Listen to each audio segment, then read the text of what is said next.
Hello, and welcome to the Heart, Mind, and Mechanics business coaching playlist on the From Career Woman to Business Owner channel.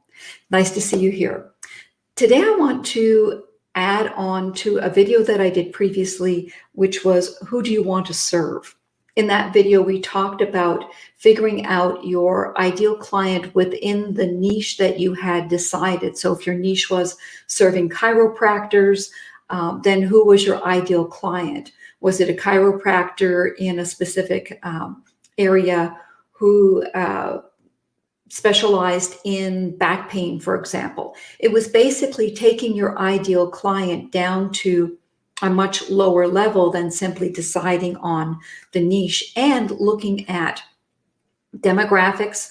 Where do they live? What's their education level? Are they married? Do they have children? Those sorts of things. Their psychographics, are they coachable? Are they going to take the information that you give them or the coaching that you supply or the service that you give them and do something with it? Do they pay on time? Are they, basically upbeat, happy people? Those sorts of things. That's your psychographics. And then I touched very briefly on understanding their pains and their desires. Now, the pains are the things that they really want to get rid of. And in many instances, they will pay you almost anything to get rid of that pain if it's severe enough. So for example, if you're dealing with a chiropractor who can't get enough people through the door to pay his bills, and he's looking at foreclosure on his house and everything else that he's put into trying to grow this business, then if you offer him a lifeline, he's going to pay almost anything for that, even if it has to be on a payment plan or he has to borrow the money or something else in order for you to solve that problem.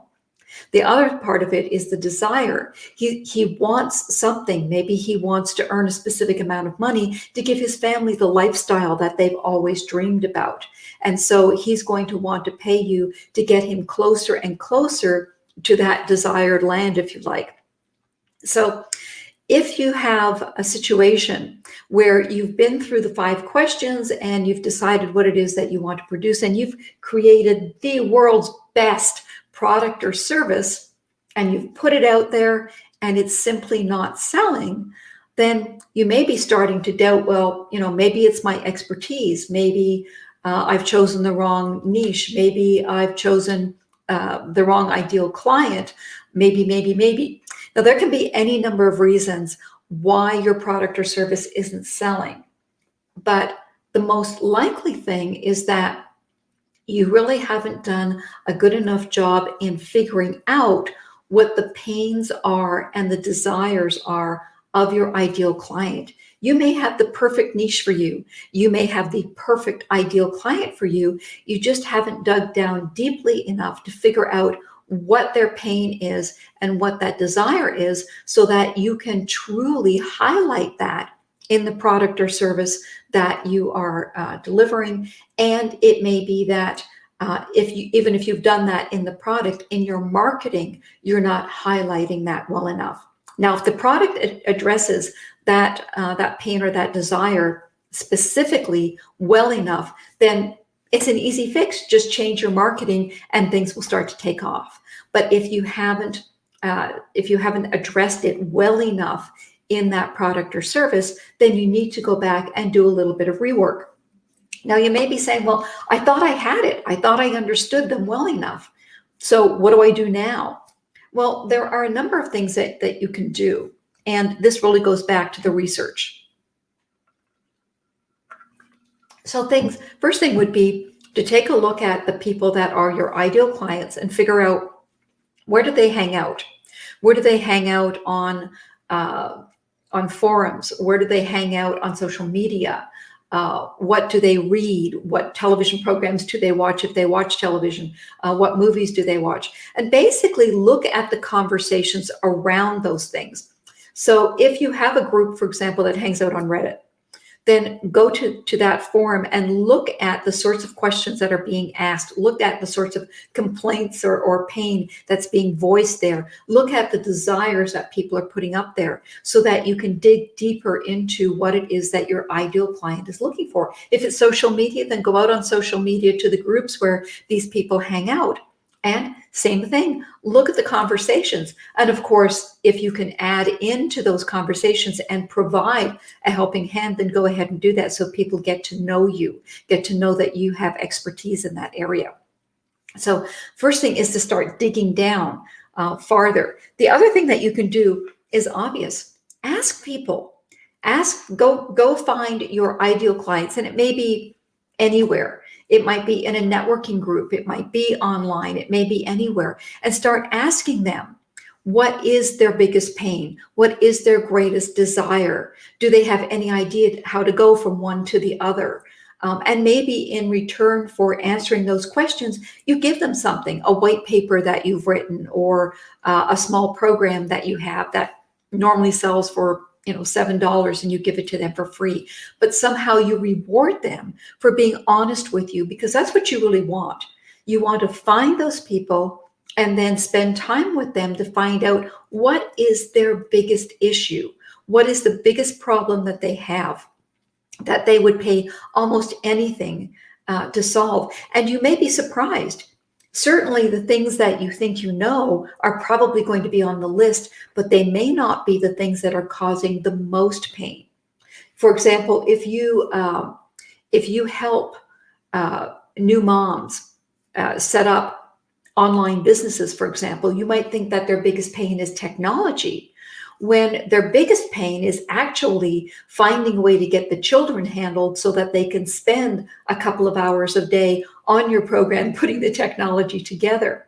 So it's really important that you spend time with these people. You can always do surveys and offer something in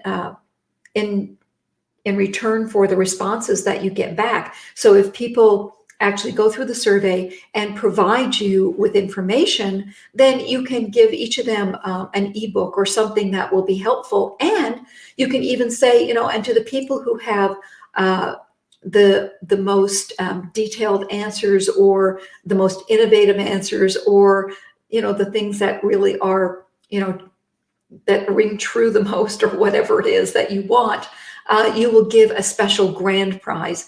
And maybe that's an hour of your coaching or a program that you have. So these are things that you can do to really find out what is driving those people, so that you understand what it is that you need to provide that will have them taking out their wallets and passing over their credit cards without any argument, because they are so anxious to get you to either take away that pain or get them to where they want to go. Now, this brings up another question, and that other question is, well, if I have to redo my marketing, do I go for the pain? Do I scare them about, what happens if they don't get rid of this pain? Or do I go to the desire? Now, I'm not a big fan of negative marketing. I know that it works for a lot of people, and you see a lot of it out there, but particularly now when we are just so tired of all of the things that have been going wrong and all of the bad things that are in the news, it's really tough for people to really pay attention to negative marketing. You can still do a great job by saying, people have this issue and this is how I can solve the problem. I can get you out of there and over to here, which is where you want to go. So you acknowledge the pain, but you are saying, I can take that away and bring you over here to where you really want to be. And so they're not simply running away from the pain, they're running to some place that you can take them to. So that's it for today. Spend some time digging down deeper into who it is that you want to serve. Make sure that you really understand the pains that they're going through, the things that they would pay almost anything to get rid of, and where they want to go. And then you can position what you offer along that continuum of from pain to desire, and really highlight how you can get them closer to that promised land. All right. If you got any value from this, please make sure that you subscribe. Drop a comment below. Would love you to do that. Give us a thumbs up and share it with your friends. And if you would like help with setting up your first business, you're a career woman who would love to set up your own business, either part-time or full-time, get out of working in corporate America or in a small business, and have your own gig going, then great. Just go to wendybyford.com/explore, and let's talk. Let's see if there's a way that I can help you get started. By all means, please go to the other videos on this playlist and come and see me, and let's see what else we can do.